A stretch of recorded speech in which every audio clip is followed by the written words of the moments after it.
Assalamualaikum warahmatullahi wabarakatuh. Perkenalkan saya Mudia NIM 152221078. Di sini saya akan menjelaskan tentang advokasi pada stunting. Terima kasih. Assalamualaikum. Waalaikumsalam. Permisi ya, Bu. Silakan Bu ya. Oke, perkenalkan ya Bu ya. Saya Bidan Dia. Saya dari DKK. Sebelumnya sudah Ibu tahu kan? Siapa Ibu? Dari Ibu siapa? Bidan Rati. Dan Rati dengan Bidan siapa Bu? Dewi Bu. Oh, Bidan Dewi. Oke Bu, di sini saya akan memberikan informasi. Masih Bu. Iya Bu ya. Sebelumnya kita ada tentang stunting Bu yang terjadi di masyarakat sekarang ya Bu ya. Iya, Bu. Nah jadi kita harus komunikasikan tentang informasi konseling tentang advokasi seperti itu ya. Advokasi itu proses komunikasi yang terencana untuk mendapatkan dukungan dan keputusan pemecahan masalah ya Bu ya. Terus di sini meliputi analisis situasi dan ada analisis stakeholder dan penetapan tujuan advokasi, penyusunan rencana dan persiapan kegiatan advokasi. Dan ada juga prinsip advokasi itu terdiri dari evidence based, manfaat, dan adanya transparan, akuntabel, dan tidak tergantung kepada pengaruh luar, non diskriminatif, netral, dan tidak menghakimi. Seperti itu. Nah, yang pertama itu apa sih pengertian advokasi itu? Itu proses komunikasi yang terencana untuk mendapatkan dukungan dan keputusan untuk pemecahan masalah. Nah, sebelumnya Ibu dari Puskesmas kan? Saya dari BPM. BPM. Saya dari Puskesmas. Oh iya. Nah, biasanya pelayanan kebidanan itu di bagian integral dari sistem pelayanan kesehatan yang diberikan oleh bidan. Dilakukan secara mandiri atau kolaborasi, konsultasi dan rujukan. Nah, ditujukan untuk kesehatan sepanjang siklus kehidupannya termasuk bayi dan anak balita ya Bu ya. Nah, yang pertama itu kunci utamanya dalam mewujudkan generasi emas dengan mempersiapkan generasi penerus bangsa yang berkualitas. Salah satunya tantangan dalam pembangunan manusia Indonesia yang berkualitas adalah stunting. Nah, adapun sasarannya terdiri dari calon pengantin, ibu hamil, nifas, dan bayi baru lahir hingga usia 2 tahun.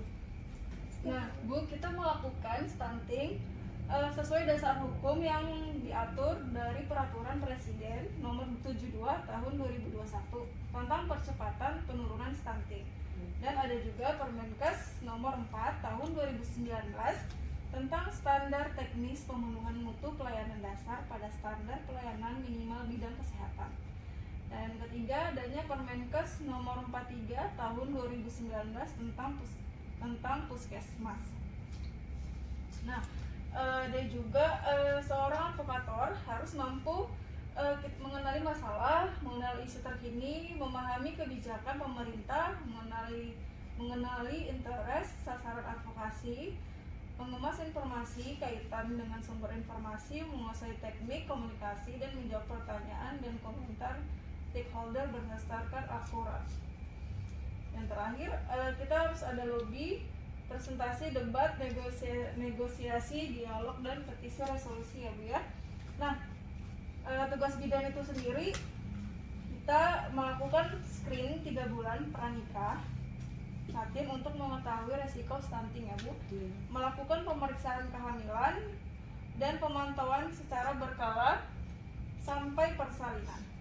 Bidan juga menolong persalinan normal, terus melakukan deteksi dini faktor resiko, mendampingi dan merujuk persalinan dengan resiko pada pasien kes tingkat rujukan.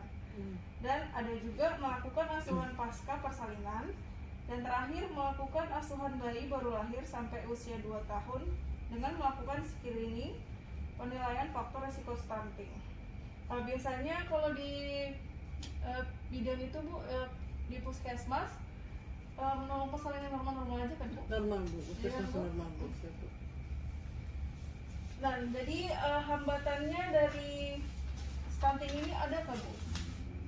Biasanya sih mah halus Bu, anak-anak kalau sudah dibilang stunting itu orang tuanya langsung menyendiri Bu. Jadi dia kadang melindungi anaknya supaya tidak terdengar orang lain karena merupakan suatu aib menurut mereka seperti itu. Jadi kami agak pelan-pelan Bu. Oh iya benar. Jadi kita harus memberikan informasi dengan secara perlahan ya Bu ya, Iya. agar ibunya tidak malu dan Betul. tidak Tersinggung. menutup diri, benar.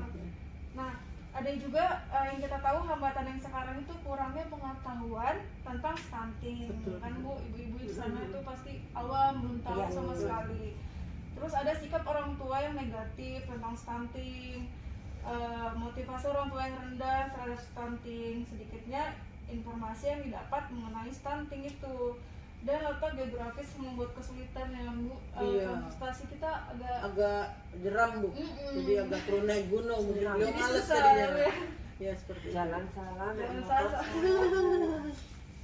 Nah, jadi dari kesimpulannya Bu, kita misalnya ada masalah nanti langsung kita omongin bersama di tim DKK ya Bu ya. Kalau Oh, siap. Nanti misalnya saya laporkan, ada Bu.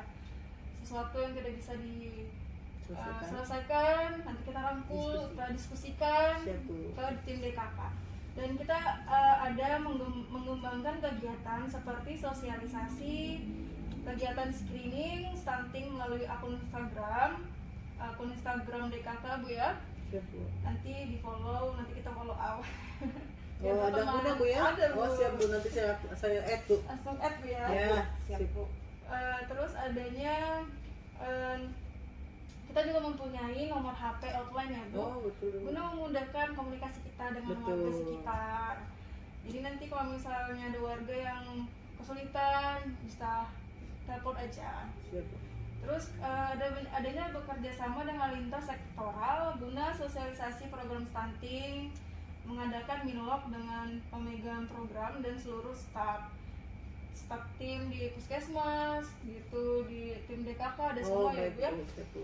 Membuat grup WA dengan kader-kader posyandu guna memudahkan komunikasi antara kader dan nakes. Biasanya di BPM Sudah, biasanya ya. ada kan. Sudah ada Bu, kami sudah Sudah buat ada, Bu. Bu, ya? Sudah ada kami Sip. sudah buat Bu. Sudah temanan Bu. Harus berteman. Oke, yang terakhir kita evaluasi hasil kegiatan dengan target yang diharapkan. Nanti ada laporan masing-masing setiap kader ya Bu ya, tentang stunting di wilayah masing-masing mereka. Oh, siap Bu. Oke, dari sini Kecil. ada yang mau ditanyakan Bu? Nanti Nanti kalau untuk WA grupnya dari DKK bisa masuk kan Ibu ya? bisa Bu, nanti kita langsung Bikinkan, Bu, ya. bikinkan ya, biar Supaya bisa komunikasi konsultasi ya, Bu. betul. Iya. Langsung kan Bu. konsultasi, komunikasi semuanya ya Bu ya. Siap Bu. Oke, Terus saja Bu ya, cukup kalau ada Bu ya. itu aja ya Bu ya. Cukup menarik. Nanti kalau misalnya ditanyakan kita bisa di WA group. Siap Bu, nanti dilanjutkan. Terima kasih ya Bu. Terima kasih Bu, Terima kasih. sama-sama Bu. Terima kasih banyak Bu waktunya Bu. Ini Bu, terima kasih Bu. Ya, Assalamualaikum. Waalaikumsalam. Sekian penjelasan saya tentang advokasi pada stunting. Kurang lebihnya mohon maaf. Wassalamualaikum warahmatullahi wabarakatuh.